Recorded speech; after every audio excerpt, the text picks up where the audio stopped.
하겠습니다. 믿음, 소망, 사랑의 빛이 있으라. 다시 한 번 더 하겠습니다. 믿음, 소망, 사랑의 빛이 있으라. 여러분, 가족이라는 단어를 생각하면 어떻습니까? 어떤 사람은 슬픔, 며칠 전에 우리 장로님, 권사님, 어머니를 보내드렸는데 가족 그러면은 사무치는 마음이 있을 것입니다. 또 어떤 사람에게는 가족이라는 든든한 배경, 지지가 있어서 가족이라는 단어 속에는 든든함이 있을 것입니다. 가족이라는 단어를 인간어로 표현할 때 선물이라고 하는 단어를 빼놓고는 설명이 안 될 것입니다. 선물, 좋은 거지요, 귀한 거지요. 하나님께서 아담을 창조하신 후에 혼자 독처하는 것이 너무나도 좋지 않게 보여서 잠들게 한 후에, 깊이 잠들게 한 후에 갈빗대를 뽑아 하와를 만들었습니다.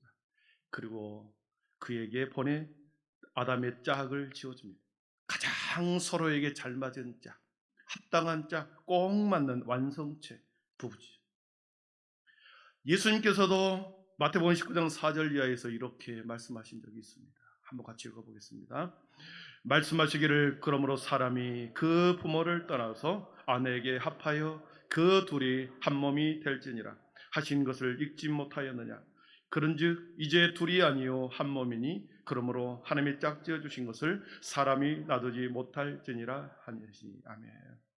부부가 되는 것은 부모를 떠나는 것에서부터 시작이 됩니다. 부모에게서 떠나는 것에서부터. 그리고 두 사람이 한 몸이 되는 것이 부부입니다. 부모를 떠나서 한 몸이 된 부부를 세상에서는 언어로 인연이라고 표현합니다. 그러나 성경은 하나님이 짝지어 주셨다, 선물이다. 남자와 여자가 서로 좋아서 눈이 맞아서 내가 선택하는 것처럼 보이고 내가 고른 것처럼 보이고 내가 찾아다녀서 내 짝을 찾은 것 같은데 성경은 분명히 하나님이 짝지어 주셨다. 그러므로 사람이 나누지 못한다. 그러면서 최초의 가정이라고 하는 제도를 이 세상에 하나님께서 만들어 주었죠. 그리고 두 사람이 한 몸이 되어 자녀가 태어납니다. 가인과 아벨과 셋. 계속해서 자녀들이 태어납니다. 여러분, 자녀도 하나님의 선물이라고 하는 이 단어로서 다른 단어로 설명할 길이 없습니다. 자녀가 선물입니다.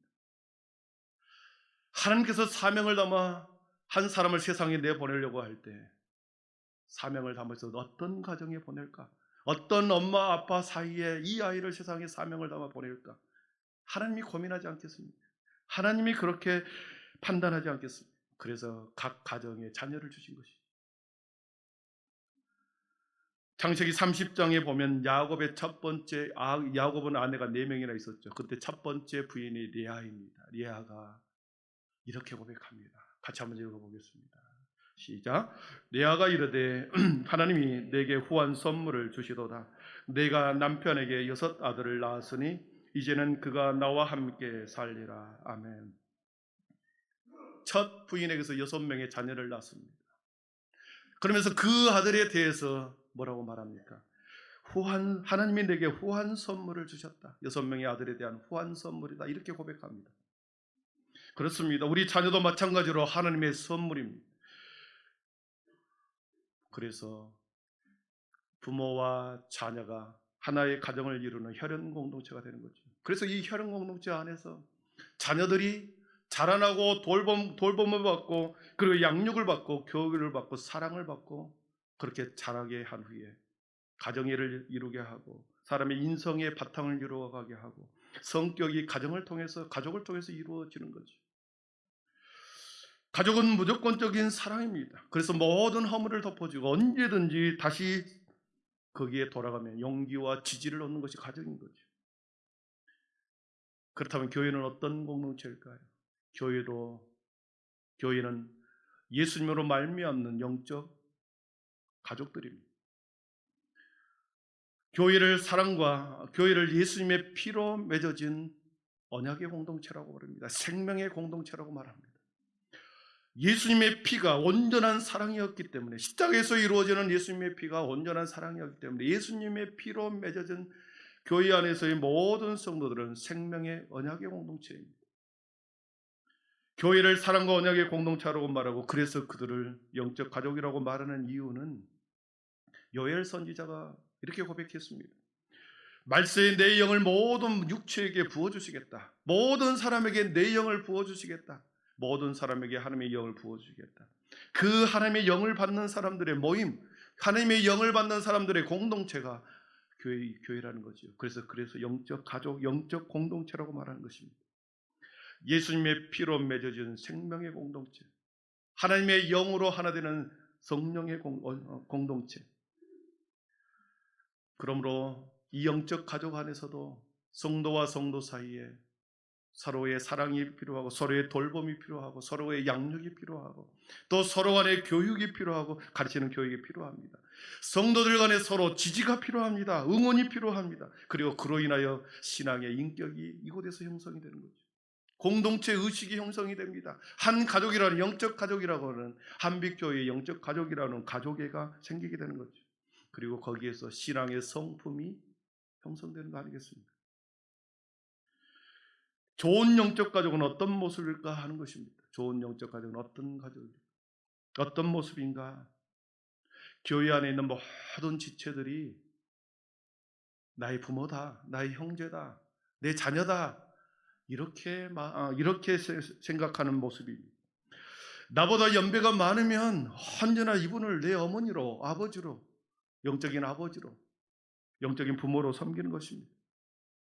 같은 동년배다 그러면, 내 신앙생활하는 동료가 같은 연배다 그러면 형제 자매로 인식하고, 어린 자녀라고 한다면 내 자식인 것처럼, 내 손자 손녀인 것처럼 이렇게 돌보는 것, 이것이 가장 좋은 영적 가족의 모습이 아니겠습니까? 예수님께서 그랬습니다. 마태복음 12장 48절에 보니까 예수님에게 다른 사람들이 당신의 어머니하고 동생이 찾아왔습니다. 그랬을 때 예수님이 이렇게 말씀합니다. 우리 한번 같이 읽어봅니다. 말하던 사람에게 대답하여 가라사대 누가 내 모친이며, 제자를 가리켜 가라사대 나의 모친과 나의 동생들을 보라. 누구든지 하늘에 계신 내 아버지의 뜻대로 하는 자가 내 형제요 자매요 모친이라 하시더라. 아멘. 하늘에 계신 내 아버지의 뜻대로 행하는 모든 자가 내 부모고, 내 형제고, 그리고 내 자매라는 것입니다. 여러분, 부모가 아프면 자녀가 당연히 병원에 모셔가는 것이 자녀의 도리죠. 부모가 불편하고 뭔가 소외감을 느끼면 자녀들이 와서 부모를 돌보고 병원에 모셔가는 것이 자녀의 도리가 아니겠습니까? 돌보고 케어해 주는 것 자녀의 도리입니다. 교회에서도 마찬가지입니다. 성도 중에, 영적 가족 중에 누군가가 매우 힘들고 어려운 상황에 놓여 있다. 육체의 아픔과 정신적으로 매우 힘들어한다. 그러면 서로가 서로를 이렇게 케어하고 돌봐주는 것이 좋은 영적 가족의 모습이 아니겠습니까? 슬픔을 당하면 가족 전체가 모여서 똘똘 뭉쳐서 그 슬픔을 해결하려고 합니다. 함께 그 슬픔에 동참합니다. 마찬가지입니다. 교회 안에서도, 영적인 가족 안에서도 어떤 아픔과 슬픔이 있다고 한다면 모든 성도들이 하나가 되어서 서로 그를 위로하고 격려하고, 그리고 함께 있어주는 것, 이것이 바로 좋은 영적 가족의 모습이 아니겠습니까? 자녀 중에 한 명이 결혼을 한다 그러면 가족 전체가 가서 축하하듯이, 우리 교회 안에 청년들이 결혼을 하면 같이 기뻐해주고, 같이 행복해주고, 참여해주는 것, 그것이 진정한 좋은 영적 가족의 모습 아니겠습니까? 영적 가족은 세상의 가치 기준과 너무나도 다릅니다. 세상의 기준 속에 사는 것이 아닙니다. 세상의 기준은 언제나 give and take입니다. 주고받고입니다. 조건적입니다. 언제나 이 집단이기에 조건적 관계, 주고받는 관계가 세상의 기준이죠. 그래서 늘 품앗이로 생각합니다. 품앗이. 되돌려 내가 해준 것만큼 되돌려 받는 것이 세상의 이치죠. 그 사람이 나에게 오면 나도 그 사람에게 가고, 이것이 세상의 이치입니다. 우리 집에 밭을 어제 맸다고 한다면 오늘 너희 집에 밭을 메어주는 것, 품앗이 아닙니까? 여러분, 세상 사람들이 살아가는 방식은 언제나 조건적이었습니다. 주고받는 관계였습니다. 그러나 영적 가족은 세상의 가치 기준으로 살아가는 자들이 아니죠. 무조건적입니다. 어떤 사정으로 인하여 내가 잔치에 오지 않았다 해도 그 사람이 그런 잔치에 있을 때 내가 가주는 것, 어떤 그 당시에 내가 피치 못해서 내가 그 슬픔에 참여하지 못했다 했어도 그 사람이 슬픔에 처했을 때 내가 대신 가주는 것, 진정한 영적 가족의 모습이 아니겠습니까? 이해관계가 없이 조건적이지 않게 함께 가서 기뻐할 때는 기뻐해주고 슬퍼해줄 때는 함께 슬퍼해주는 것, 이것이 바로 영적 가족의 모습 아니겠습니까? 초대교회가 그런 진정한 영적 가족의 모습을 보여주었습니다. 오늘 말씀해 보니까 초대교회 안에 영적 가족의 세 가지 모습이 나옵니다. 첫 번째는 사도들의 가르침을 받았습니다. 초대교회 안에 모든 성도들이 사도들의 가르침을 받았습니다. 우리 42절, 오늘 본문 42절에 그렇게 기록하죠. 그들이 사도의 가르침을 받아 서로 교제하고 떡을 떼며 오로지 기도하기를 힘쓰니라. 그들이 사도의 가르침을 받았다. 사도들의 가르침에 받았다. 사도들의 리더십을 인정했다는 거죠. 사도들의 가르침, 사도들의 권위를 인정했다는 거죠. 그런데 베드로가 어떤 사람입니까? 사도행전 4장 13절에 베드로에 대해서 이렇게 기록합니다. 그들이 베드로와 요한이 담대하게 말함을 보고 그들을 본래 학문 없는 범인으로 알았다가 이상히 여기며 또 전에 예수와 함께 있던 줄도 알고 그랬습니다. 베드로가 어떤 사람인지 알았습니다. 자신들이 사도로 모시는 베드로 사도가 본래 학문 없는 사람인 것을 알았습니다. 물고기 잡는 갈릴리에서 그런 어부였다는 것을 그의 과거의 경력을 알고 있습니다. 배움이 짭짤한 것은 알고 있었습니다. 그러나 그의 입에서 나온 거침없는 설교에 대해서 사람들이 3,000명이 5,000명이 회개하는 모습을 보고 세례를 받고 돌아오는 모습을 보았습니다. 여러분, 베드로에 대해서 초대교회에서 사람들은, 초대교회 성도들은 그의 출신도 알고 배경도 알고 학문 없는 것도 알았습니다. 그러나 그들의 그 사도들의 가르침을 받았다 했습니다. 보통 우리들이 생각하기엔 나보다 더 많이 배우고 나보다 더 출신이 좋고 배경이 좋으면 그대로 따라갑니다.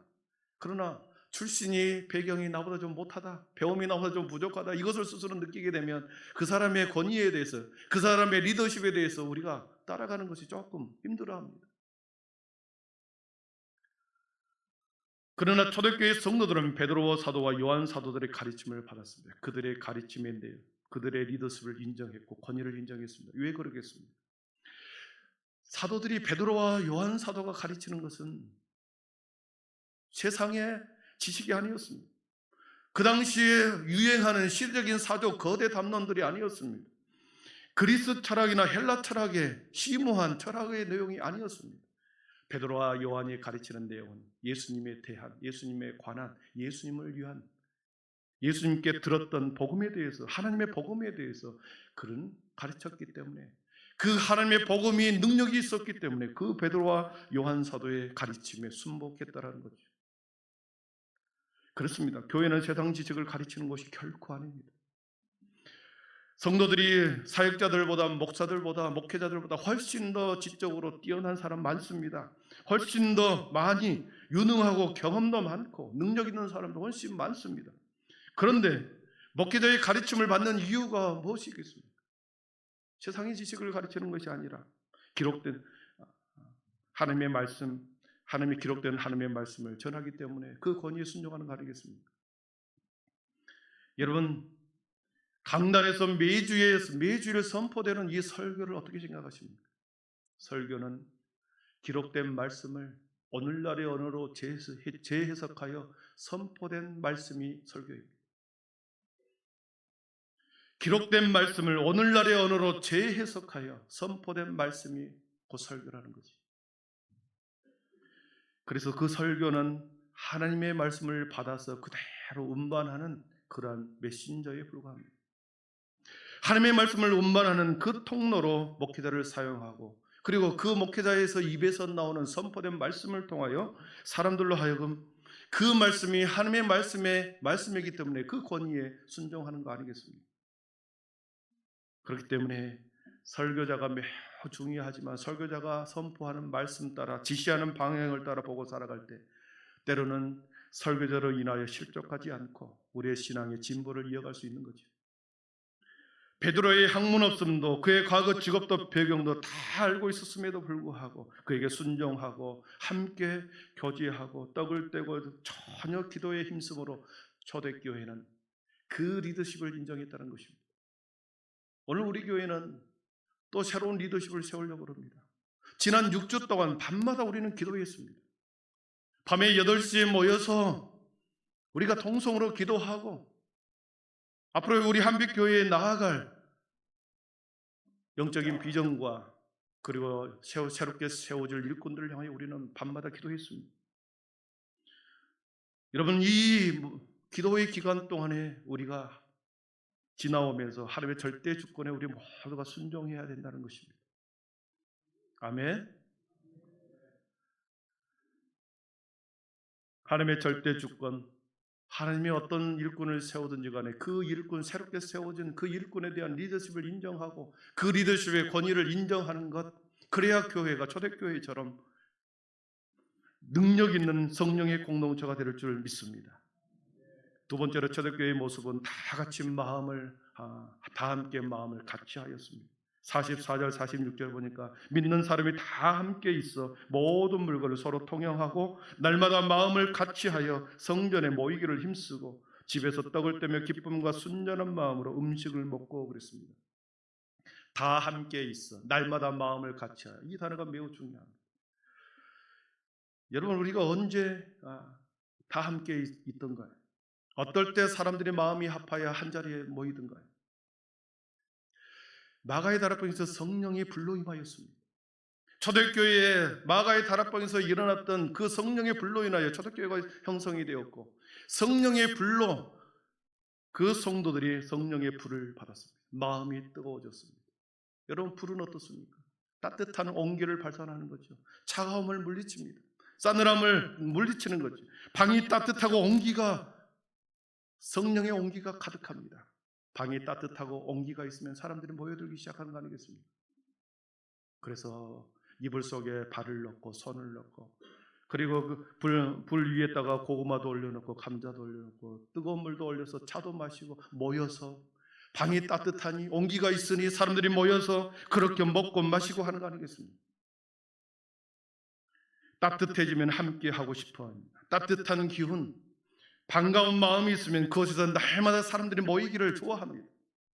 그리고 함께 떡을 뗍니다. 오늘은 내가 가져가고 내일은 저 집사님이 가져오고, 방 안에서, 사랑방 안에서, 그렇게 따뜻한 방 안에서 오늘은 내가, 내일은 그가, 어제는 이 집사님이, 오늘은 박 집사님이 가져오는 거죠. 서로 떡을 떼면 물건을 나누고 먹을 때 서로가 한 마음이 되는 거 아니겠습니까? 그런데 어떻습니까? 차갑고 냉랭한 바람이 지나가는 곳에는 사람이 모이지 않습니다. 차가운 바람을 맞고 서 있는 사람은 어디 있겠습니까? 차갑고 냉랭한 바람이 있는 곳에는 사람이 모일 수가 없습니다. 마찬가지입니다. 여러분, 성격이 차갑다는 소리를 듣습니까? 그러면 뜨거워지려고 노력하십시오. 성격이 차갑다는 소리를 듣고 찬바람이 쌩쌩 난다 그러면 사람들이 그 사람 옆에 가기를 싫어합니다.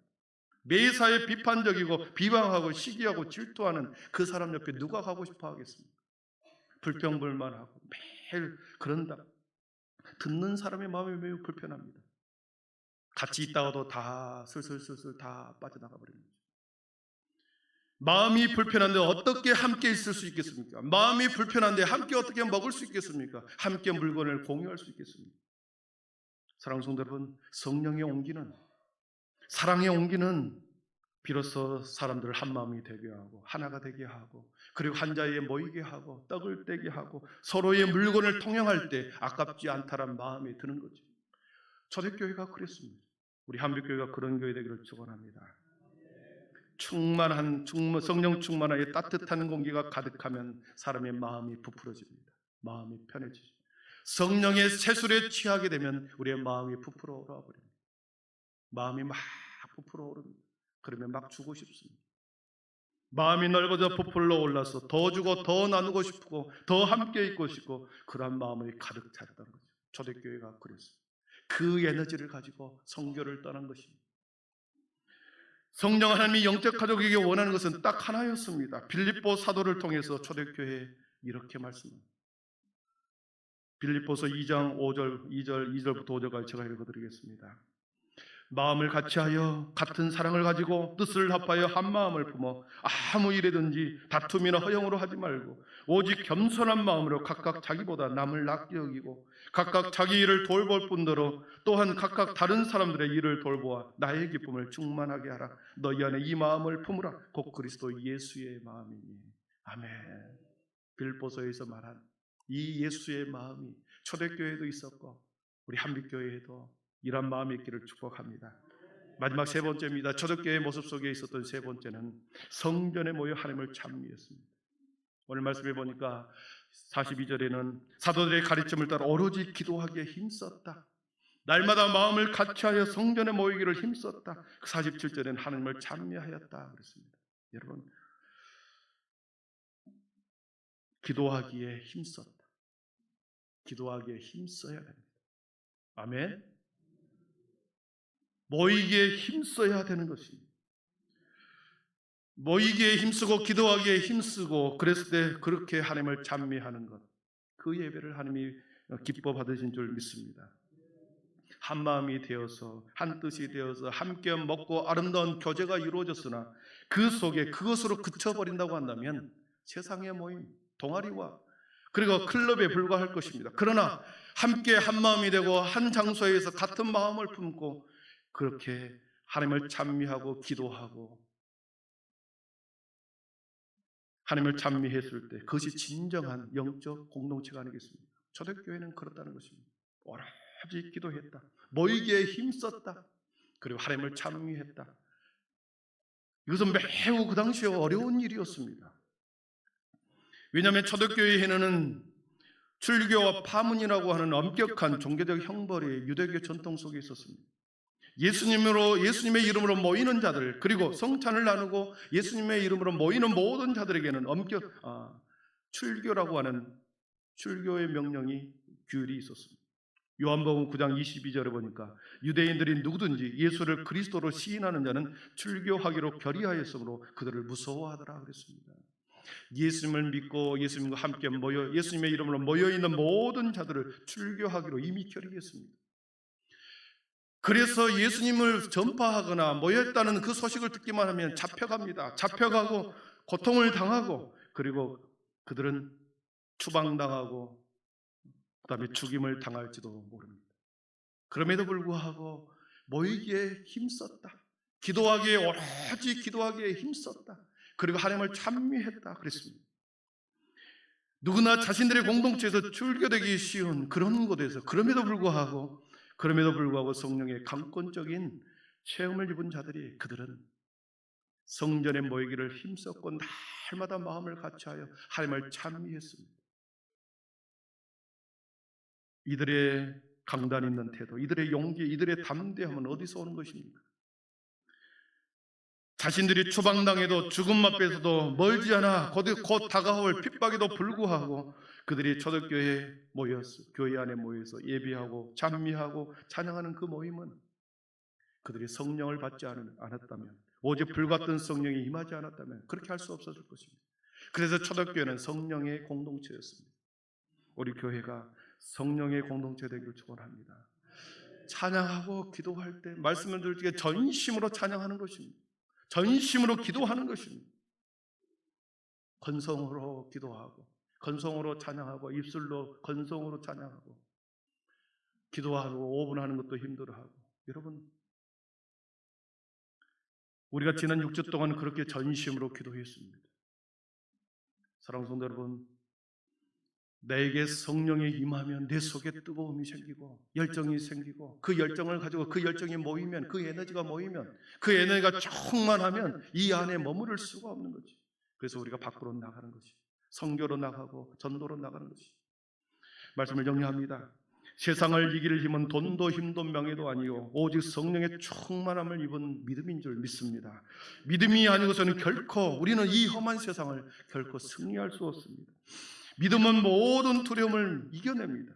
믿음이 온전한 그리스도를 주라 시인하게 담대함을 주십니다. 오늘 초대교회 성도들이 사도들의 가르침에 순종했습니다. 리더십을 인정했습니다. 권위에 순종했습니다. 그리고 모두가 마음을 같이하여 한 마음으로 전심으로 모이기에 힘썼습니다. 그리고 모든 성도들이 모이기에 힘쓰며 하나님을 찬미하며 예배했습니다. 우리 한빛교회가 이렇게 모이기에 힘쓰고 한마음 한뜻이 되어 모든 권위에 순종하여 새로운 리더십에 순종하여 우리가 함께 아름다운 성령의 공동체, 초대교회와 같은 그런 교회, 본영을 닮아가는 우리 한빛교회 되기를 축복합니다. 마지막 한마디만 더 하겠습니다. 오늘 우리가 2차 투표를 할 것입니다. 다른 사람에게는 다 써라고 하면서 자기가 혼자 딱 한 사람만 써버리면 아무도 세워지지 않습니다. 내가 6명을 다 쓰고, 내가 2명을 다 쓰고, 내가 여기 있는 사람을 다 쓰고, 다른 사람에게 함께 권면하여 믿음으로 한번 세워보십시다. 그래서 모든 성도가 이번에는 화합하고 한마음이 되십시다. 서로가 그동안에 우리가 갈라지는 틈이 있었다고 한다면 이 선거를 통해서 모든 성도가 하나가 되십시다. 나도 되고 저 사람도 되고 너도 되고 거기에 되어 있는 모든 성도들이 세워지면서 서로 격려하고 서로 하나 되어 우리 교회가 아름다운 한마음 한뜻인 모두가 한마음 같은 마음이 되어 아름다운 새로운 리더십과 새로운 교회로 세워지기를 주님의 이름으로 축원합니다. 기도하겠습니다.